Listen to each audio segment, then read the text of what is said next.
Hey there. So you got to stay legal.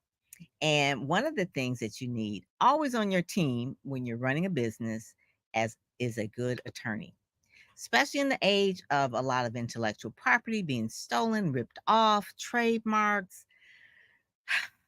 copyrights, those kind of things. It doesn't just happen to movie stars, it can happen to everyday people. So, Tony Moore, Esquire, is going to be in a hot seat today. Normally, she is giving advice. So this is kind of new for her to really sit in the hot seat today and really hear some good advice that will move her business forward so that you can really know the genius to who Tony Moore is. Legally chic, Liga Diva. She has a lot of names. She's very, very clever in all of the names. So on this particular podcast, we're going to go over a lot of different things.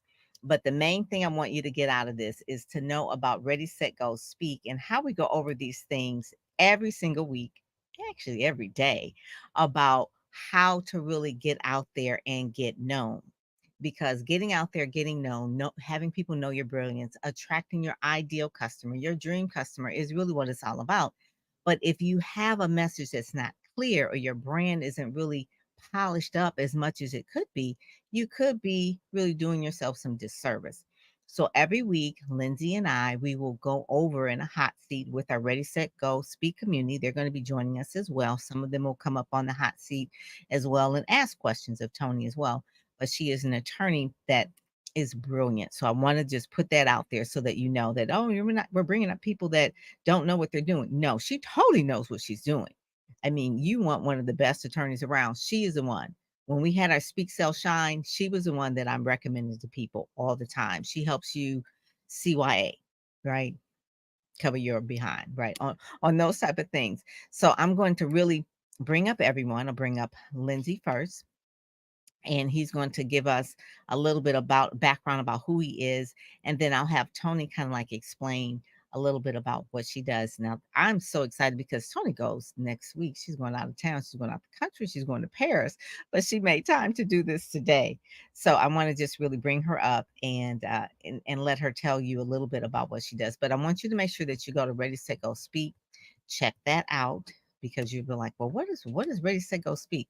We don't have time to go over that. We're going over the hot seat today. So right after this, I'm going to bring up Lindsay, and I'm going to bring up Tony Moore. Welcome to the Get Out There and Get Known podcast. Join Pam Perry, veteran PR strategist, Emmy award-winning producer and publisher of Speakers Magazine, who will show you how to crack the code in getting out there to get known. Each week, she either interviews her media friends, PR colleagues, or she just goes solo, offering you strategies on publicity, publishing, and platform building. So listen up to hear how to get booked on media places and on superstar stages. Now, here's your host, Pam Perry.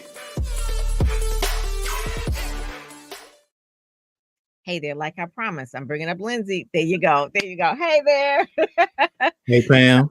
Hey there. So I want people to know a little bit about you, Lindsay, because you are my coach. Every coach should have a coach, and Lindsay is my coach. He's a business coach and strategist, and he really works a lot with chefs that want to have their own cooking show. But give them a little bit about your background so that people will understand when we start really digging through their brand of like, well, where's this dude coming from? So give them a little bit about who you are and what you do. Sure. I'm Lindsay Ruffin, marketing strategist and small business advisor. These days, mainly I work with chefs, but I can teach and do train any business owner who wants to learn how to use YouTube to market your business and attract premium clients, because it's really the best platform for the people who I target, my demographic, Generation X and above. YouTube is the best platform for just being able to communicate as yourself the way you normally would with people in real life, as opposed to having to be a hyper animated version for TikTok or Instagram where you got to do a whole bunch of fancy stuff in like 30 seconds or less. YouTube is the platform where adults get to have adult conversations at the pace and for the duration that you need to have that conversation. So that's what I teach small business owners how to use YouTube to market yourself and attract premium clients. And one of the things too, your background, starting with uh, IT.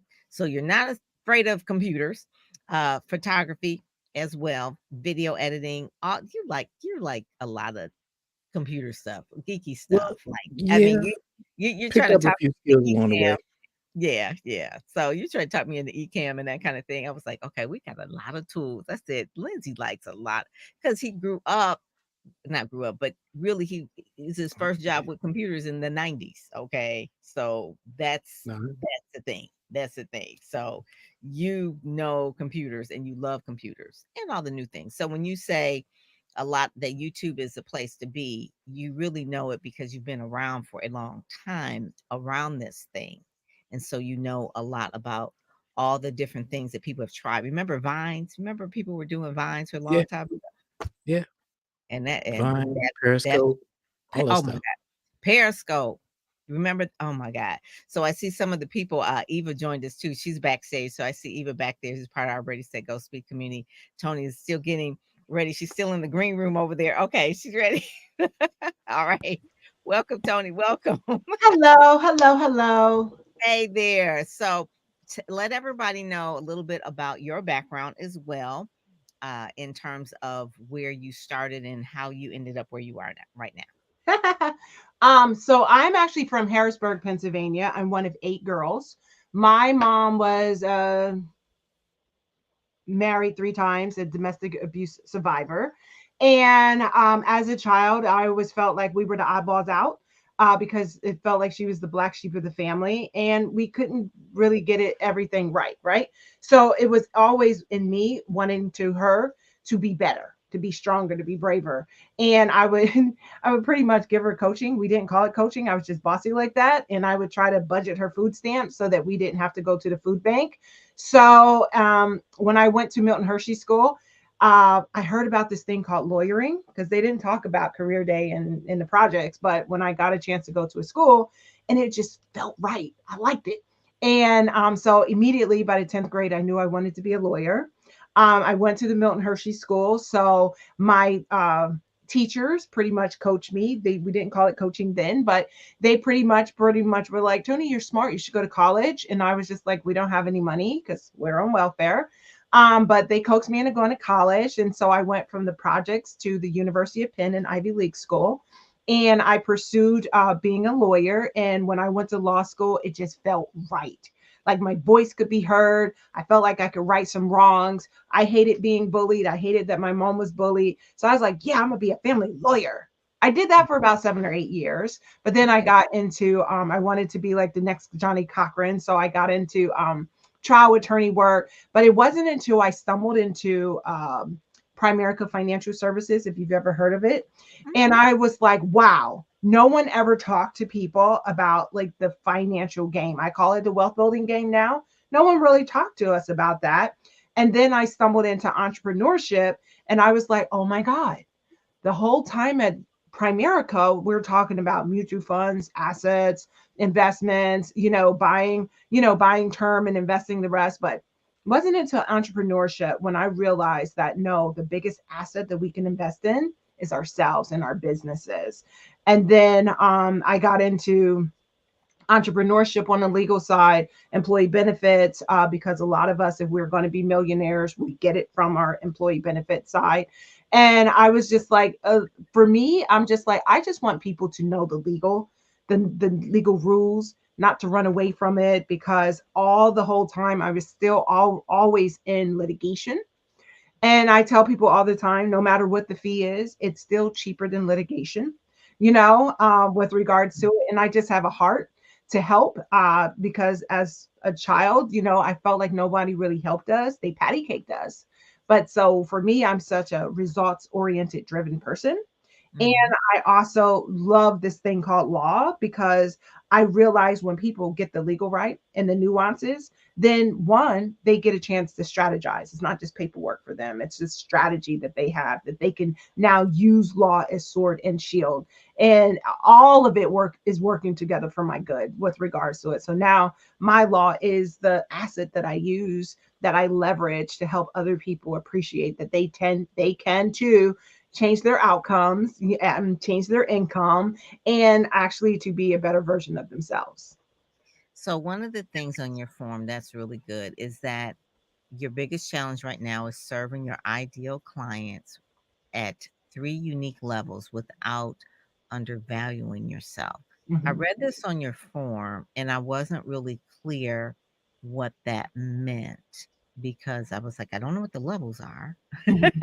And then undervaluing is like, are you over giving? Mm. That I'm thinking that's probably what you meant. So tell me what that meant.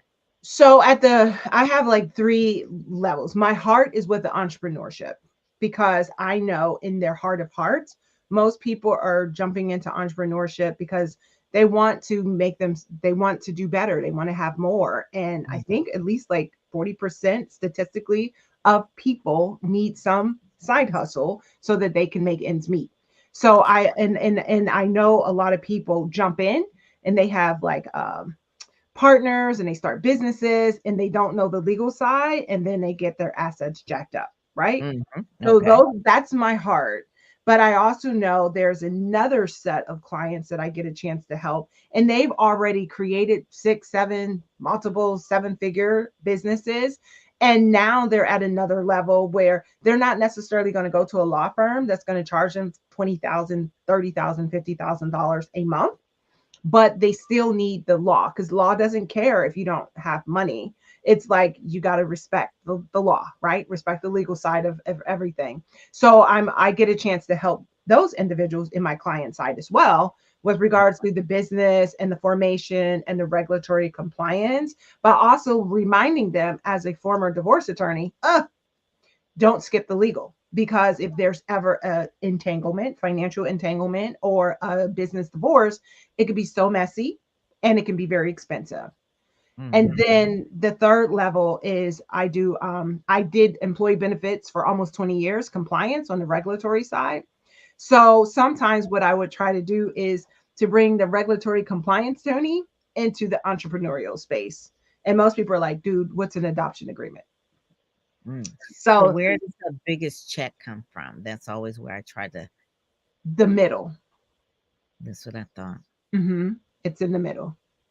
And then the heart is for the beginning people who are like, I don't know what a LLC, S corp, C corp, and that kind of thing. Okay. And then Absolutely. with employee benefits, can Yes. that be part of what you do for the second tier? More like the third tier, because that's where they'll need something where someone's doing regulatory compliance, making sure that their fiduciary obligations are met, making sure that the employees are, getting their notices pursuant to all of the regulatory No, codes and but things. what I'm saying is like that we're really so when I'm looking at it, we have Mhm. two target markets. You have Yeah. the target market of that entrepreneur that is just beginning, just starting Mhm. out maybe the first 5 years, and Mhm. then you have the 6 figure and the 7 figure entrepreneur that Mhm. needs you to really with strategy, not Yeah. necessarily teaching, Right. but strategy and really doing some of the putting into some of the things that they need, which could be benefits and that Yeah. kind of thing because they have money. Mhm. So, and you said the biggest check comes from The the middle. second tier. Yes. Lindsay, your take on that? What's your revenue target, either monthly or annually? Ideally, it would be $30,000 a month. And the target is $375,000 What's a year. your what so your ideal client we have not really defined, but we need to. Mhm. And for your ideal client, what is your signature product? It's the we call it the CLC program, which is the Chief Legal Counsel program, and that's the one where I get a chance to help them do the legal assessment, help them with regards to reviewing contracts or issuing drafting contracts, helping them with their trademark and their brand How much does protection. it cost? It's it's depending, but it starts at $5,000 a month. Sometimes people need more assistance. So what's the range? Right now I'm at 5,500 for 2 clients a month. That's not really a range. Just from five. So the range is 5,000 to 5,500. Well, some clients want more. Yeah. What's the range? Oh, well, Let me see. Well, I'm gonna just stick with the 5,000 because right now I have two at that 5,000 5,500. Okay. So you just need 6 clients to hit your revenue target, Right. and you got 2. So we need 4 more. Hmm. So how about your marketing? This is what I want to talk about. So we're talking about, and I see YB joined us and Eva joined us as well from Ready Set Go Speak. So we do a lot of marketing, we do PR, we do all of that. You do courses? Do you do courses? Not really. I No. have courses, but I don't do live courses anymore. I Okay. taught for 15 years and I have a lot of courses that I could Okay. package and sell. Okay. All right. So you do a lot of social media, email marketing. What is it that you are doing to get in front of your ideal client, which we only need about 6 a month at 5K, and they are doing 6 and 7 figures. So, what activities are we doing to stay in front of them and let them know about the genius of Tony Moore? Mm. Well, I know I'm not doing email marketing, I know that. I haven't talked to my people in a while. Are you saying you don't want to do it, or you're just not currently doing it? I'm not currently doing it. I'm not Okay. saying I don't want to do it. I'm just not currently doing it. When I pretty much have a system in place when individuals come and they need some assistance. They get a chance if they want to come into my legal ecosystem, and they get indoctrinated with a lot of information. And then I invite like for about a week or two, and then unfortunately I don't follow through was saying, "Oh, by the way," because I spend a lot of time on more so on Instagram having conversations. Is that the Conversations primary on, platform that you're using? Yes, and is that where the 6 and 7 figure entrepreneurs are really hanging out looking for legal advice for that big time attorney that you are, right? correct. No, those two clients right now, they're referrals. Right. So I would say your Instagram is probably that first tier client that you're having this conversation with Hmm.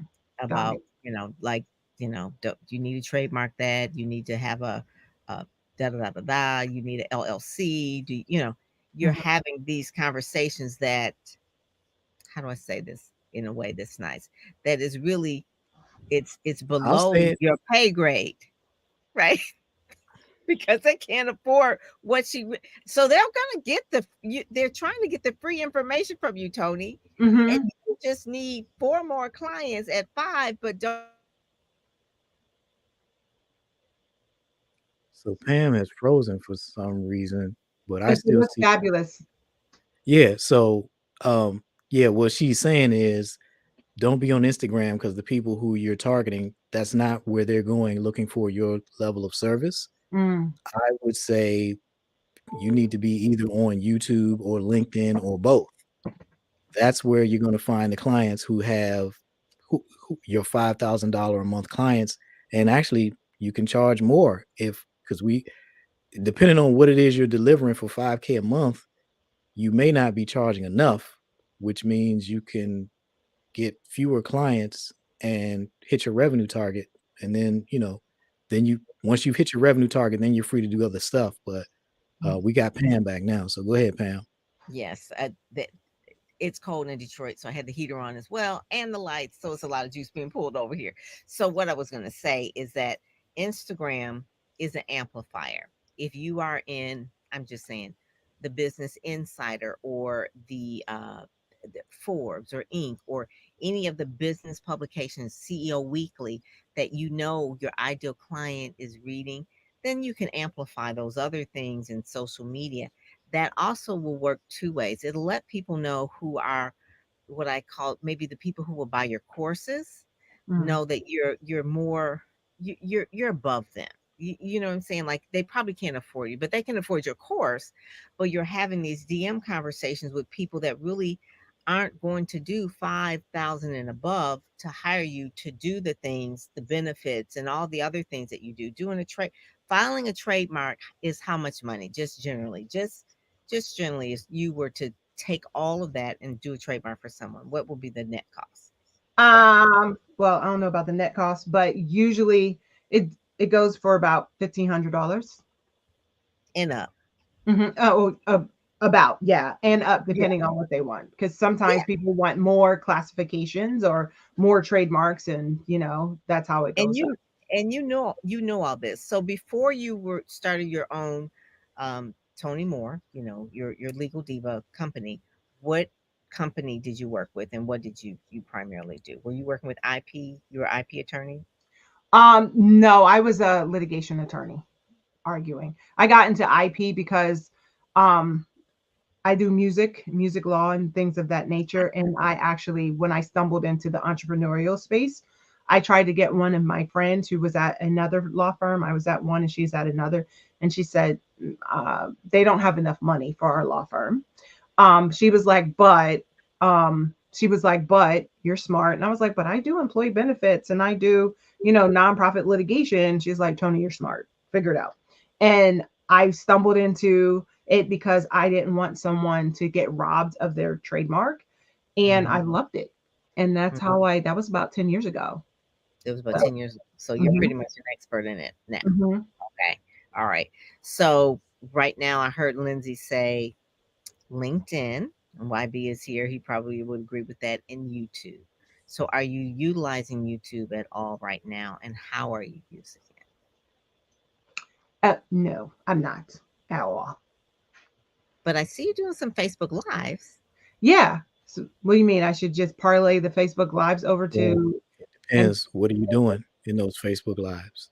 oh, we're doing like walkthroughs of maybe like a probate walkthrough, or having a conversation with regards to how not to get your trademark stolen. Or so I like to do like kind of like legal walkthroughs of different areas of law, especially if someone keeps contacting me. I'm like, you know what? We need to have this conversation because it keeps coming up. So I Lindsay, would I would say so. I like that approach. Just I think there's a more efficient implementation. So instead of doing, because live streams are a lot of work, they're a lot of effort, they drain a lot of energy. Whereas you can take this, you can deliver the same information in pre-recorded videos on YouTube, and it's a lot lower stress, a lot, and YouTube has a much better return on that. So when the content that you put on YouTube is there forever, it's YouTube will continue putting it in front of new people. So as long as that video on trademark law that you made, the law hasn't changed, that video is still relevant, and YouTube will still put it in front of new people. Whereas Facebook, Instagram, all the other platforms, folks have to go search. They have to scroll through your profile and go dig up all this old stuff. YouTube will continue putting it in front of people.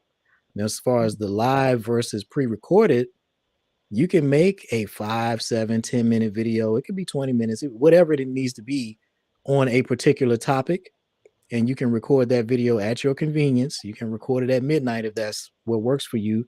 And then you publish it whenever you want, and then you keep doing that. So you're putting the information out in Hmm. a much lower level of effort from you, as opposed to doing live streams where you're taking questions live, you're hoping people show up, and all of it. It's You can just do the pre-recorded videos, and what that does is people will watch them, and they'll watch another one, and they'll watch another one, and they get to Mhm. know you. Oh man, I like this lady Tony. She knows what she's talking about. she Let does. me reach out to her and engage her for services. Mhm. People go to YouTube to watch you talk. They go to watch a video for 5 minutes, 10 minutes, 20 minutes, an hour. Nobody goes to Facebook to watch videos. You Mhm. may have heard the term YouTube University. You've Yeah. never heard Facebook University or Instagram University, because that's not where people go to learn, listen, and learn. They go to YouTube to listen and learn. So if you're really trying to educate people, that's the She platform where does. you do it. Mm. That is one of the things too. I want you to, because you are an educator and you're very smart. Very. When I tell you, I know, Tony, that having an email marketing, I know you're probably like, oh my God, here she go. But to do it as a newsletter and put that podcast or that video in the newsletter. So even if the news, so don't let the email marketing like, oh my God, it's something else I have to write. But make sure that they know that you're there, because you told me once before, you don't want an attorney when you need an attorney, right? You you want to be a little bit proactive with that. So keep Mhm. serving yourself up in front of them with the videos that you have, the fresh videos that you have. A newsletter and a newsletter if it's at least once a month, but you could probably do one once a week. The Mhm. newsletter could be the theme of that video, and it could be like a recent media hit that you've had. So, say you were in Business Insider, let them read about it. Say you were in CEO Weekly, let them read your story. Say you were in Women's Journal, let them read about it. Say you won an award, let them read about it. It's a way to keep educating that ideal customer that you have, which you only need at this point. You said six, but maybe you need four at 10, 4 at 10,000. But you're now positioning yourself as that educational person versus like Facebook and Instagram. Not to knock those platforms, they probably have their thing. I mean, we're streaming on LinkedIn, Facebook, and YouTube. Mhm. But the thing of it is Instagram gives you a different type of customer where you are now. If you were just starting out maybe 15 years ago, they'd be fine. Okay, you Mhm. get all those little whatever. But now you're in the game for a long time and you have expertise that is premium. You're Mhm. a premium, you're a high ticket type of an attorney that people want. So if the customers that you have now, think about you got it as a referral, but duplicating that check. YouTube will act like a referral, right? People will share your things. So think about that as a referral. We want to duplicate that check over and over again of how you got those two, you can get four more. Mhm. But you're not going to do it. If you had said, well, I got those two clients because I did TikTok and they came and da da da. Then I will say, okay, well, let's keep doing TikTok. But you said you Mhm. got from referrals. So you didn't the Instagram and all this other stuff you're doing, it's just draining your energy. It does help with visibility, but Mhm. you still have to be in front of your ideal customer. And that's what I'm saying, like email newsletters, doing the video and putting that together. And the other thing, Tony, that a lot of people don't do is, when you have an award, make sure that you're like a Stevie Award or things like that, where you nominate yourself, and that's I've sat as judges for a lot of these awards, and the people nominate themselves, so it's nothing wrong with nominating yourselves for awards. Okay. Eva, YB, in order to get awards, some of you have to nominate yourself. But doing a direct mail postcard. I got a postcard from an attorney the other day and I was like, how did I get this? How did he know I needed this information? And there's a way to really go about getting a direct mail email list of your ideal customers. So, say you want companies within a certain zip code and they have to make over $1 million a year. Okay. Put your Mhm. face on a postcard and get in front of them. They may not need it that day, but trust me, they will save it because you're talking about stuff that they're interested in. Mhm. Okay. That's direct mail, direct marketing, talking to the language that you know that they talk in a postcard where they don't have to open an envelope, Mhm. Mhm. Right. right? I got you. Mhm. So that is one of the main things because I think a lot of people waste time doing social media because they see other people doing social media. That's really it. And they don't know the strategy of why someone is doing that. And it's like, oh, well, I should do a Facebook Live. Well, is it working for you? Or I should do Instagram Live, but is it working for you for the customer that you want to get? And I, No. yeah, that and the courses. Now, if you do want to help them because you have a heart to help, Mhm. your I do. courses could be something that they can buy. Or you could do a membership site and they can ask you things there. Mhm. You don't have to leave them hanging because you said you've taught for 15 years Mhm. and it cost you a pretty penny to get your education. Yeah. So, Yeah, and I went to law school twice, so right. So why would you go give mhm. it away for free? Yeah. So I have a question here from Eva. Eva says, can you repurpose your live videos to share your recordings on YouTube? Yeah, you can repurpose the ones you already have, but going forward, I would recommend a YouTube first strategy. YouTube is a media platform for your business. About half of people, it's the largest video streaming platform in the world. bigger than Netflix, bigger than everything else. YouTube is the number one video streaming platform, and about half of people watch YouTube on their television. No other social media platform puts you on in people's homes on the big screen TV. So I would say develop a YouTube first strategy. Create your content on YouTube, intending to be on the big screen TV in people's houses. And then if you want to repurpose content from YouTube elsewhere, you can do that if you want. But YouTube is the big boy on the block. If you really want to grow your business and have the greatest impact and the return on investment for your time, don't take stuff from somewhere else and bring it to YouTube. Start creating on YouTube, and then you can use that content elsewhere. But yeah, if you already have stuff that's good, you can repurpose it on YouTube. But start developing a YouTube first strategy, one video a week. And for you, Tony, you have unlimited content that you can speak on as an like where this is the free consultation. YouTube is where you can do your free consultations on on in a way that works best for you.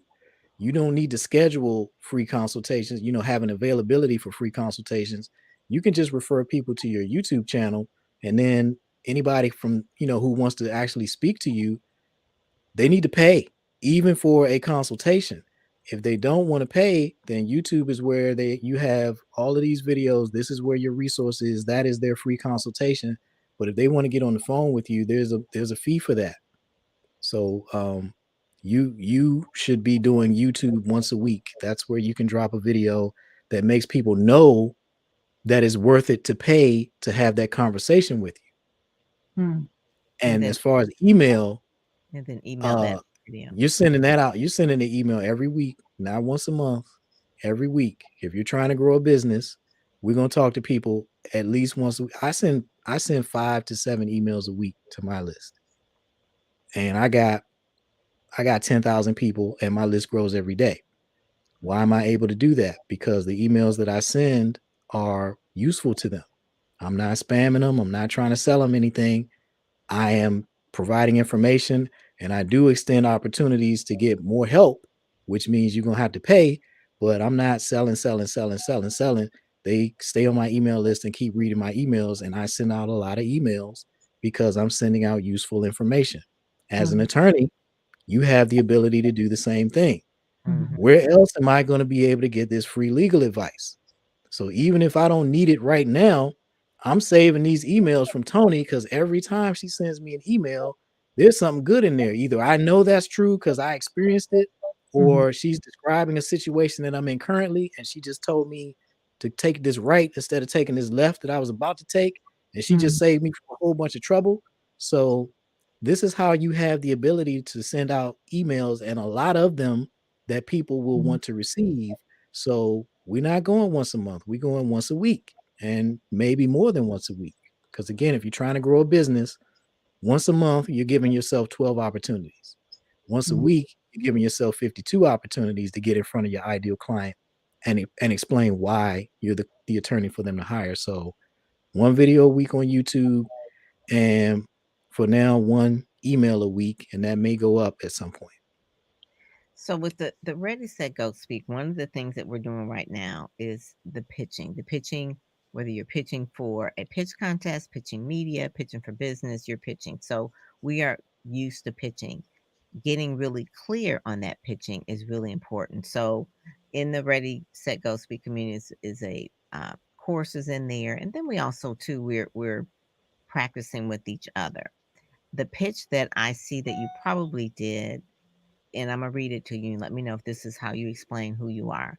You're a businesswoman and lawyer who empowers women to tap into their inner power, their IP, to build and protect a legacy of wealth through entrepreneurship. Is that how you pitch yourself, or is that your tagline? Um, that's how I pitch myself. Yeah. Okay. Especially, yeah, especially with speaking and stuff like that. So your main thing is that you're women, I get that.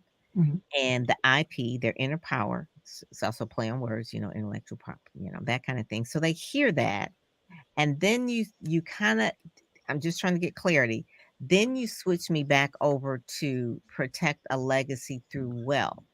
Now, either one, I'm thinking at this point you're an attorney, but are you a insurance person? You see what I'm saying? It's like, okay, then you say through entrepreneurship. So I kind of want a little bit of clarity because I want to hire you. I like you, but then you Mhm. said something where I'm not really sure what it is you do because it's a legacy of entrepreneur. So part of that is like a longer conversation, but what can I buy from you is what I'm looking for. Like, how can I hire you to come in and be on retainer for $5,000 a month? I don't know if I even understand enough for you to be a person. IP I get, but then you said it was inner power. So I would like you to be in Ready, Set, Go, Speak to really help the clarity of it because we have a lot of different websites and things like that. Because this is a problem. Mhm. Sometimes when we have so much that we do that we're capable of doing, so much education, certifications, knowledge, experiences, we can do a lot of things. And so then when we try to explain to people what we do, they get confused because it is so much, because you have so much depth. So I really want you to work on that messaging about what it is someone can buy from you that they're going to say, I need you as the person who can solve my problem. Because this part, I'm a lawyer and a woman that empowers women to tap into their inner power to build their and protect their legacy and wealth through entrepreneurship. There's a lot of other ways we could do that. I don't know if you could do it as an attorney because maybe I just need to go to an insurance person because they're looking like maybe protection of life insurance, business insurance, that kind of thing. You see what I'm saying? So it's like this messaging part, because even still, if I were trying to put you on a television station, what are you going to come in? I want to talk uh, about AI and your business, how it you can stay out of trouble or legal trouble, those is Mhm. something that's specific Mhm. that you as an attorney can help people with. Where it's so broad, it's like, that sounds good, and then they go on and they don't hire you or they don't give you the funds if you're doing a pitch contest because they Right. want to know. I got some questions over here. Michael says this is helpful. Uh, Celeste says, what do you think about using StreamYard to either do live? Okay, this is a question about StreamYard to either do live or pre-record broadcasts on YouTube, Facebook, and LinkedIn. Um, that's what we're doing right now. So this is actually StreamYard, and we're broadcasting on YouTube and Facebook and LinkedIn. That is how I do it. I mean, you could use Ecamm as well because I think you have a Mac. Lindsay and I is kind of like Android or Mac, iPhone. or iPhone, right? So long as you're Well, doing something regularly, don't get caught up in the tools. Some of the better ones, I mean, just get started. Like right now, I could do things this way. I'm gonna bring up YB, so I could well, pull up YB this way, okay, and then I could bring up Eva as well. And so these are the things. They're part of Ready Set Go Speak community. So these are the things that we could do with StreamYard versus if we were doing Zoom, it's not going to have these other kind of things. I can even put in, uh, Lindsay's probably gonna freak out a little I'm bit, but gonna, I could even put in I'm like gonna a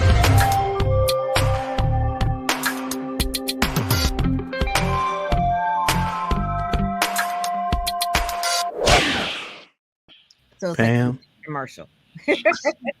So StreamYard can do all the bells and You're doing too much, Pam. So, but that's what so I'm just saying. It can't do a lot. It can't do a lot. I yeah, got other stuff I can put in. I can put sound over here and applause, but Pam. yes.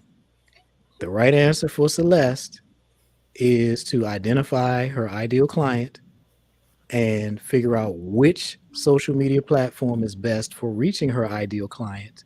And that's where she needs to show up. She don't need to worry about using StreamYard or any of the other tools to be on all of the platforms.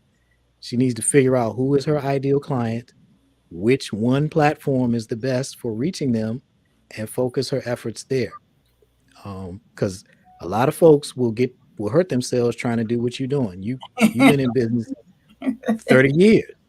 You know what I'm saying? You've been Keep you myself you excited. Yeah, you a 30-year veteran. You have a very well established business. You have all these connections and contacts. You're a seasoned business owner. People can't just do what you're doing. What Mm, works for you and what you're able to do is not what is good for them to even attempt to do. So for Celeste, I would say, don't worry about trying to be everywhere. Which is the one platform you need to be on, and that is determined by who is your ideal client. And if you don't know who that is, you got to focus on that. Answer that question, understand who this person is you're trying to reach, and where is the platform that's best for you to reach them, and focus your efforts there. Hmm. Hmm. YB or Eva, do you either one of you all have a question for um, either Tony or a comment or a question to me or Lindsay? I know YB, your favorite platform is. It's LinkedIn. And so my question for you, Tony, is I mean, you're getting a lot of love from Lindsay and Pam, so I'm not going to come with any more heat. But I would agree with what was shared. But do you what's your biggest challenge when it comes to LinkedIn? I don't really use LinkedIn. Okay, is that by choice or is that by circumstance? Um, I mean, that's just not an area that I really picked up on with regards to it.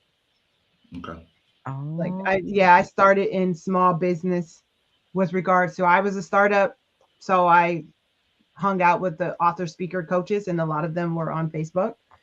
ah, And I made good money on Facebook, and so I still make good money on Facebook, and even my referrals come from a client who was from Facebook. And um then I went over to Instagram because Facebook, it seems like it's a lot of family, friends, church folks. And so Instagram kind of works as well. so I'll share this with this is for everybody. It's not just for you, Tony, because obviously, if you make your decision to plant your flag on a particular platform, then if it's working for you. I think the biggest challenge for most people is that they still see LinkedIn as a platform just for job seekers. And so it prevents them from getting the benefits of a billion person platform where companies are looking for resources, whether it's small businesses or big businesses or what have you. And so, I was able to promote you. I shared this link with my network of over 11,000 connections. And so what's going to happen is somebody's going to look at your profile Wow. and they might be your ideal prospect, right? They might be the person that's able to cut that $5,000 check. The challenge for most people that are not active on LinkedIn is they'll miss that opportunity because they're not active on the platform. And so, my encouragement, not only for you, but to others who are watching and listening, is to shift how we look at LinkedIn. A lot of times people don't use it because they're like, well, it's for professionals. And so I asked them, well, Yeah. what are you like? I'm saying, like, if you're a professional, then you should be in a place where other professionals are. But then I think the biggest challenge also is the fact that they may not know what to say or how to say it. And that's where, there's people in the community that can add value there. But I think for you, you're Mm, one connection away from being able to tap into those 6 clients a month that's paying you mhm, that 5 grand. And so just being able to answer, because now what's happening is that people are looking people up on LinkedIn just to see if they're credible. yeah. That credibility is currency in the Hmm. sense of it's not about what you know or even who you know, it's who knows you. And mhm. you never get a second chance to make a first impression. So you've gotten some great information, and I'm glad Pam gave me an opportunity to share some insight. Good. Thank you. One of the things too, Tony, I really love LinkedIn. Um, Not Facebook so much and not really Meta, the whole Meta platform or whatever. It's kind of pay to play. You gotta, people get, it's a whole nother thing. And then you get shut down. But if you're making money there, that's fine. But I like LinkedIn. One, I have the premium LinkedIn. And so Eva asked, do you find that LinkedIn is starting to feel spammy? Well, I think what's happening now is people realize the value of LinkedIn, so more people are jumping on it and they don't have the right etiquette for it because LinkedIn Mm, is what I call the grown folks Facebook, right? So so you really can read someone's resume on LinkedIn and, say Fawn Weaver is one of the ones that I have a connection with on LinkedIn, first connection. And Fawn is Uncle Nearest billion-dollar alcohol company or hard liquor, whatever it is. Anyway, Whiskey, Fawn I think. It's whiskey, whatever. It's I some think kind it's of, with is it whiskey? Yeah, and it's in Nashville or something. And I know her mom and first connections with her, but I would never spam her. I mean, that would be a good way for her to disconnect from me, right? I was like, Mhm. hey, you want to do, it's just you don't do that. You send a note truly by reading what someone is posting. And you do spend a little bit more time reading because people are more thoughtful there. I don't think they're as showy on LinkedIn as they would be on Instagram. Instagram is like a magazine, Mhm. whereas LinkedIn is like, this is my resume, this is the work that I've done, this is a value that I'm adding. That part. It is getting spammy. Sometimes I'll get like messages in there before it's like, okay, I connect with Fred. And the next thing you know, Fred is trying to sell me something. I'm like, you know what, Fred, let me disconnect from you. This is Mhm. not here. So it is more relationship building on LinkedIn. Facebook, just be careful with Facebook. It can be a lot of different things that are going on with Facebook. TikTok, I have a opinion about TikTok. I use TikTok for fun. It's like my recreation. You find me dancing on TikTok, but very rarely am I going to get clients from TikTok, right? It's just something that Pam is just going to do. YouTube, I have gotten clients, and then I've gotten clients from LinkedIn. Do I have a presence on Instagram? Absolutely. I amplify any of my clients onto that platform, amplify them on Facebook. I did Black Door Society, amplify them on IG and Facebook today. It's an amplifier, but it is not the place for business development.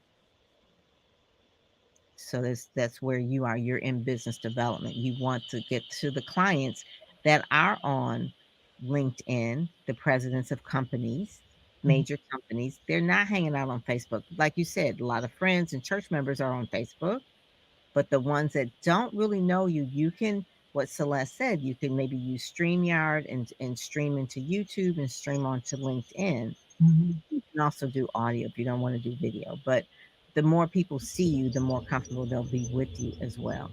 So Eva, yeah, that is, it's starting to get a little spammy, but you know, just like they have to learn the etiquette for it. I mean, they'll realize they're not getting any results and they'll stop spamming. And I Mhm. think the biggest thing, Eva, is just you don't be spammy, right? So like what other Yeah. people's actions are, we don't adopt that. We don't leverage that, right? So we can leverage LinkedIn, even if it's not about us, to promote our clients.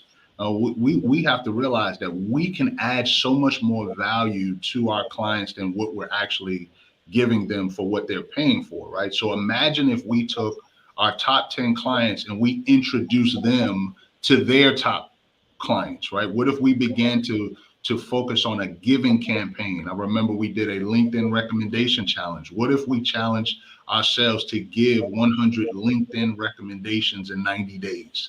Right. Wow. So that way that enhances the credibility of the people that we work with. And those things come back, you know, 100 fold because we've taken the focus off of us and we focus on others. And so the reason why it's become spammy is because people are focused on transaction and not transformation.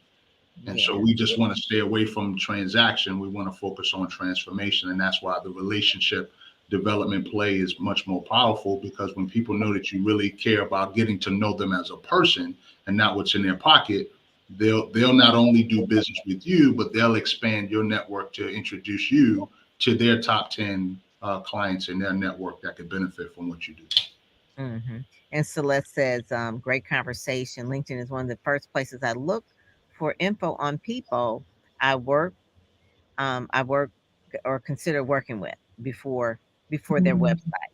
So a lot of people will go to LinkedIn before a website. And the reason why is that, especially with recommendations, you can't put a recommendation on LinkedIn without that person approving it.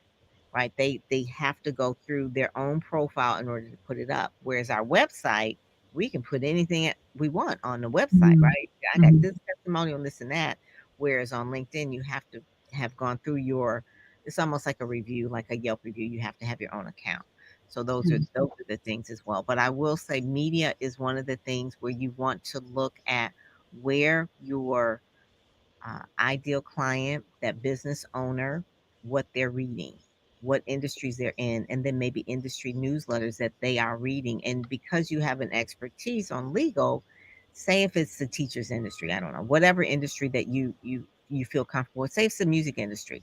It's the music industry. You can provide a column to a newsletter that goes out to artists Mhm. so that they can understand who you are, and maybe an artist will hire you on a retainer. You see what I'm saying? Those kind of things, because now they know your expertise by providing it into their house organ, into their organization. And every group has an organization, and every group should have a conference, and every group has a newsletter, right? Mhm. Whether it's a physical newsletter or an online newsletter. And Mhm. you have content. You're a content machine. You have a lot of information to share. And a lot of times when you're sharing your information, people's eyes are like wide open, like, oh my God, I didn't know that. So you just have Mhm. to find the people who say, oh my God, I didn't know that. I need to hire you.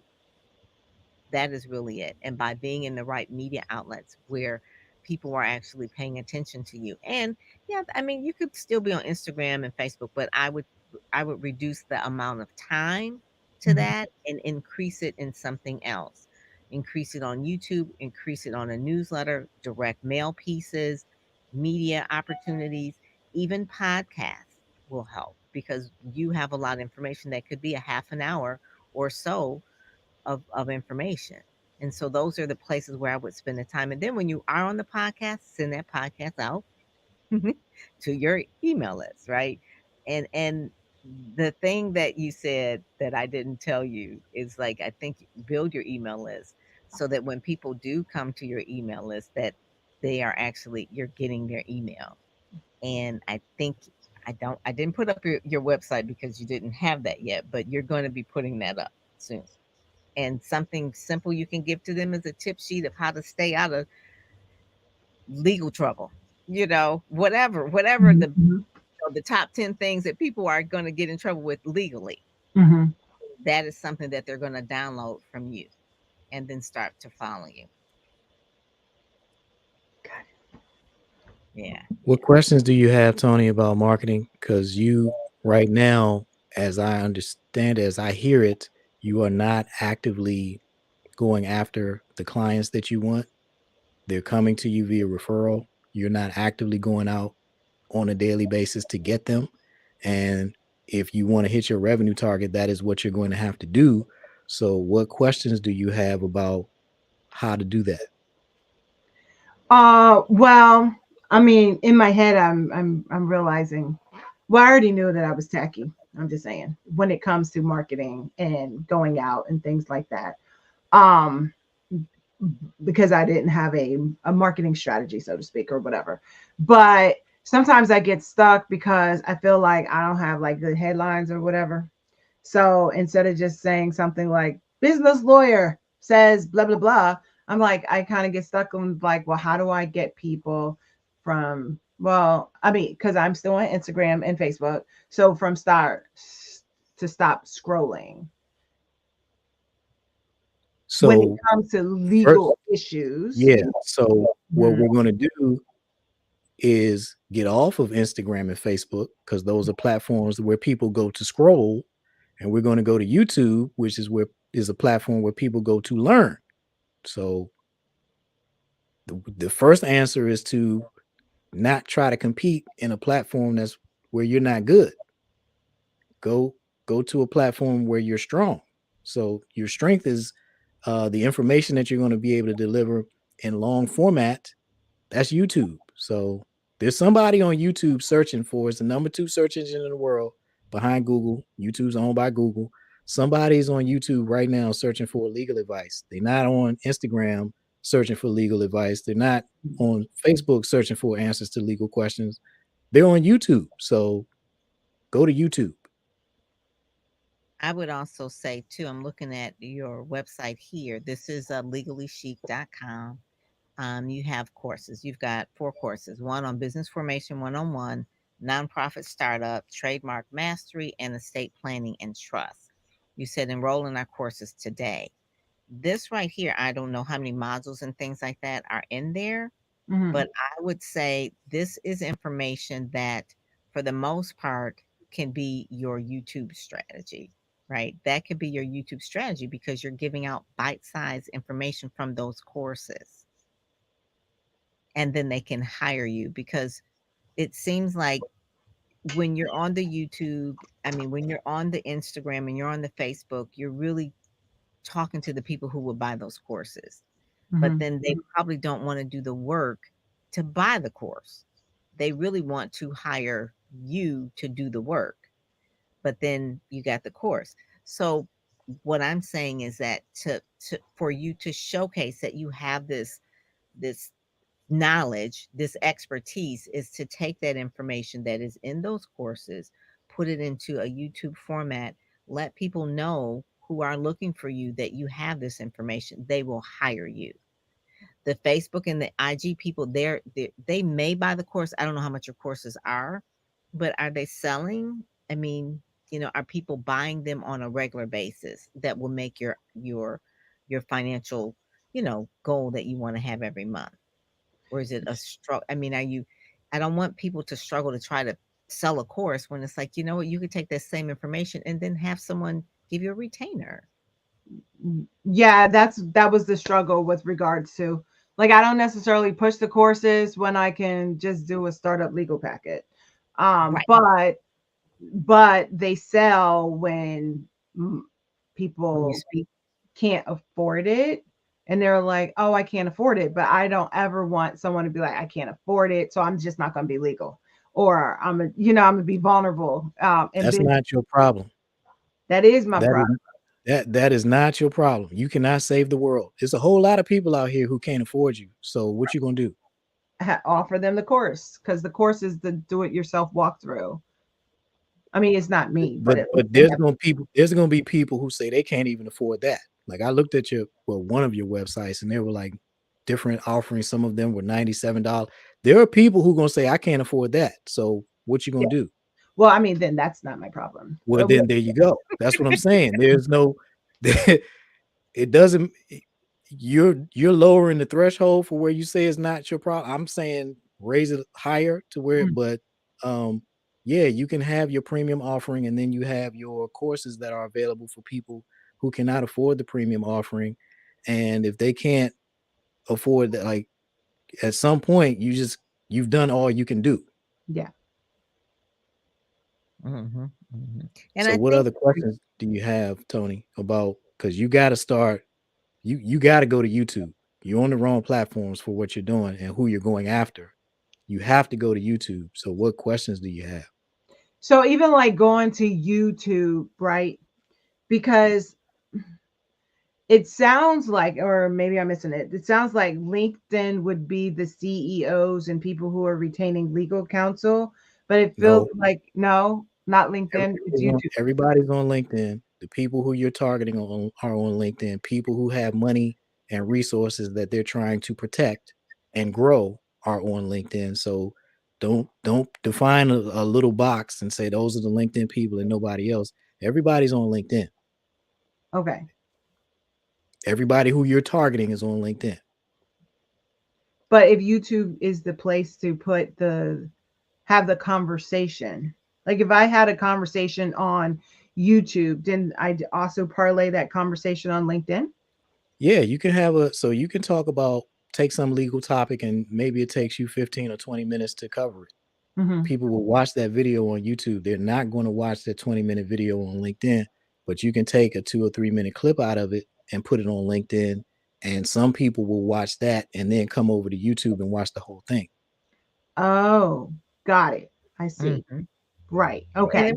the reason why it's I can't watch LinkedIn videos on my smart TV. I don't want to watch 20 minutes on my phone. So I will take a video and I'll watch 20 minutes on my TV from YouTube.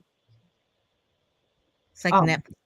You see what And I'm saying? YouTube is the most shareable platform out of any of them. Mhm. Everybody uses YouTube. So if there's a link, YouTube, your YouTube video has a link. I can send that to anybody and they're going to be able to watch it. Everybody's not on Facebook. Everybody's not on LinkedIn. Everybody's not on Instagram. And sharing links from those platforms doesn't work as easily and simply as it does sharing a YouTube. Nobody's ever sent out a YouTube link and the person clicked on it and couldn't get it. Like that's mhm. if you want maximum shareability, YouTube is where you go. Ah, Mhm. There's one last question, and Michael Wynn, he's part of Ready Set Go Speak community. So what I'm going to do, Michael, is I'm going to write a post about that. His question is, so how would you go about asking or connecting with event planners who may be looking for speakers of certain activities on LinkedIn? Educational industry recommends targets on LinkedIn. So basically, what if you remember Ready Set Go Speak, I'll be addressing that particular question, Michael, so that you can have that information on how to really connect. And a lot of my clients are on um, LinkedIn. They're in different groups, and the event planners are looking for them. So I will put some of those links in there so you can have that as well. I have So yes, one quick question. Um, Lindsay, what's a sweet spot when it comes to timing? Um, Everybody asks that. There is no sweet spot. It doesn't matter like I work with chefs. They ask me that all the time. How long should my video be? How long is the recipe? Is it a 10-minute recipe or is it 20-minute recipe? Or is it a 5-minute recipe? So some of your videos are going to be 5 minutes long. Some of them are going to be 20 or 30 minutes long. Some of them are going to be 60 seconds. You can use shorts for that. Make hmm, 60-second vertical, like here's your quick daily legal tip or something like that. So there is no right length. There just isn't. hmm, there is a thing too. Celeste just asked a little bit about monetization. So, in terms of monetization on YouTube, I think it's almost like 1,000 subscribers. Maybe it's 700 now. I'm not really sure, but it was between 600 and 1,000 subscribers. But then those subscribers also have to have watch time hours. So that's where the longer form of a video what comes in because you want more watch time. So sometimes people are going to say, well, you need 20 minutes or whatever, but that's where that comes in. If you're trying to use YouTube as your monetization uh, vehicle, right? So then you will have longer videos and that sort of thing. So, but you do need about 4,000 hours, watch hours on your channel in order for YouTube to pay you, and you need so many subscribers. So that's where people are looking at like, well, how long should it be and that kind of stuff. So that's where that comes in. So when I say monetization of YouTube will send you checks. So we have some people that we know, Dr. Kawana, one of my clients, she gets paid about $10,000 a month from doing her YouTube videos. Now she's teaching government contracting and she's getting clients from that. But while she's doing that, she's also getting money from YouTube just from doing YouTube. Okay. So that's because she's got the subscribers and the hours, and that comes together where she's getting that just generating, and it goes up the longer she has, the more videos she does, the more money she gets. So anyway, so yeah. So It's the that's it. best That's paying a whole nother platform. yeah, that's a whole nother strategy for something as well. But we're right at 3 o'clock. We're at 3:03. Tony, you have a great time next week. I will invite you to join Ready, Set, Go Speak. When you join Ready, Set, Go Speak, you get PR as well. So automatically, when you join Ready, Set, Go Speak, you get in the magazines, you get podcasts and things like that. So, and then I also make sure that all of you all get speaking opportunities that I share with you, RFPs, call for speakers, and you're getting into media outlets that you normally wouldn't get in because I give you the contacts. So anyway, that's one of the things about Ready Set Go Speak, and I answer your questions too. Like I'm gonna answer Mike's as well as soon as we get done with this as well. But you have a good time in Paris. thank you. Thank you so much for this information. Now to go and implement the Yes, information. yes, yes. Yep. Good, good.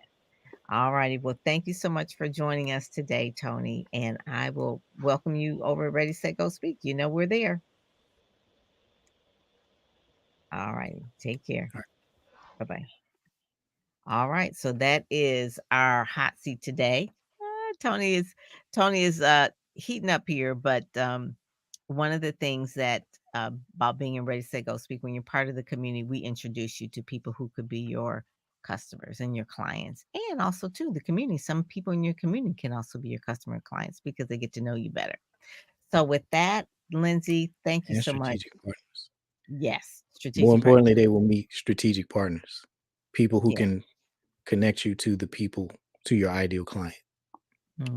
That's it. That is it. And relationships are everything in business. It really is. It really is. So, readysetgospeak.com. Take a look at that. And I will see you on next Friday on the hot seat. If you want to be a part of the hot seat, just put a down here in the comments, and then I can send you application. We'll review it and see if you want to be a part of the show. All righty. Take care. I'm Pam Perry, and I'm out. Thank you.